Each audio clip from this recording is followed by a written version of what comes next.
నమస్తే. ఈ మధ్య కేసీఆర్ కుక్కలు ఎగిసెగిసి పడుతున్నాయి. కేటీఆర్ నుంచి మొదలు పెడితే సుమన్ దాన్కా. కొంచెం ఆగుర్రా నాయన, ఎందుకు ఎగిసెగిసి పడతారు? మిమ్మల్ని ప్రజలు చెప్పులు తీసుకొని కొట్టినా ఇంకా మీకు బుద్ధి రాలే, ఇంకా రాదు కూడా. ఎందుకంటే ప్రజల్ని దోచుకునే దొంగలకు పరిపాలన ఏంటి, దానికి సంబంధించిన అంశాల్లో ఏ విధంగా ముందుకు పోవాలనేది కనీస ధర్మం తెలియక మీరు ఇలా రాజకీయంగా చచ్చిపోయింది.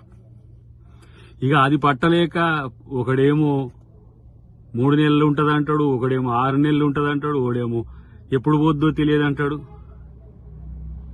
ఇలా మీ కామెంట్స్కి రెచ్చిపోకపోవడం వెనుక ముఖ్యమంత్రి ఒక వ్యూహం ఏందో, ప్రజల ముందు మిమ్మల్ని ముద్దాయిలుగా పెట్టాలని చేస్తున్న ప్రయత్నం ఏందో మీకు అర్థం కావట్లే. 2 నెలలకే తట్టుకోలేకపోయే పరిస్థితి మీకు వచ్చిందంటే మీరు ఎంత ఫ్రస్ట్రేషన్లో ఉన్నారో అర్థమవుతుందిరా భయ్. ఇంకా చెప్పాలంటే ఇక మిమ్మల్ని తన్ని తరిమేదానిక కూడా మీకు బుద్ధి రానట్టుంది.